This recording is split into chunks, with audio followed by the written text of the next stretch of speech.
अमरावती विधान परिषद निवडणुकीमध्ये मतदानाच्या दिवशी आता पुन्हा एकदा एक नवा ट्विस्ट आलाय। मतदानाच्या वेळी काँग्रेसनं ऐनवेळी व्हीप जारी केला।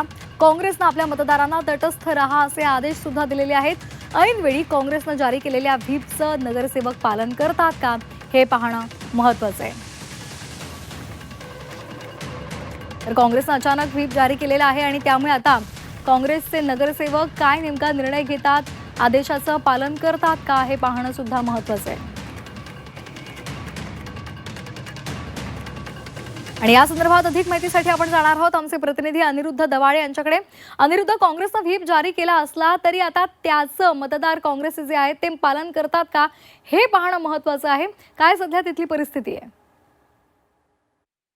अमरावती काँग्रेसने जो आहे तो शहरातील नगरसेवकांसाठी एक व्हीप जारी केलेला आहे आणि या व्हीप मध्ये तटस्थ राहण्याचं जे आहे ते आवाहन केलेलं आहे। त्यामुळे अमरावती शहरातील काँग्रेसचे जे 17 नगरसेवक आहेत ते आता कुणालाही मतदान करणार नसल्याची माहिती मिळत आहे। मात्र काँग्रेसने मतदानाला काही तास शिल्लक असताना हा व्हीप जारी केल्याने काँग्रेस मोठ्या प्रमाणात संभ्रमात असल्याची जी आहे ती परिस्थिती पाहायला मिळत आहे। हा जो व्हीप आहे तो केवळ आणि केवळ अमरावती महापालिकेतील नगरसेवकांसाठी असणार आहे। मात्र ग्रामीण भागातही यापेक्षा मोठ्या प्रमाणात काँग्रेसचे नगरसेवक निवडून आलेले आहेत। त्यांना या व्हीपचा कुठल्याही प्रकारे त्यांच्यावर हा व्हीप चालणार नसल्याचं बोललं जात आहे। मात्र आता ग्रामीण भागासाठी वेगळं नाही आणि अमरावती शहरासाठी वेगळं नाही अशी जी आहे ती प्रतिक्रिया काही मतदार देत असताना पाहायला मिळत आहे। त्यामुळे काँग्रेसचे किती मतदार हे आता या व्हीपचं पालन करतात याकडे सर्वांचं लक्ष लागलेलं आहे।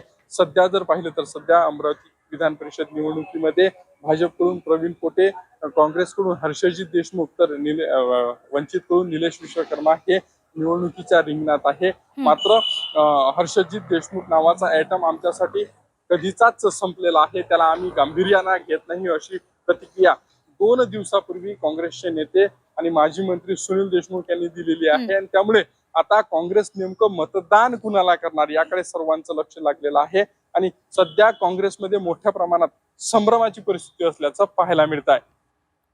अगदी त्यामुळे या संभ्रमाच्या परिस्थितीमध्ये आता मतदार नेमकं काय निर्णय घेतात हे पाहणं महत्त्वाचं आहे। धन्यवाद दिलेल्या माहितीसाठी।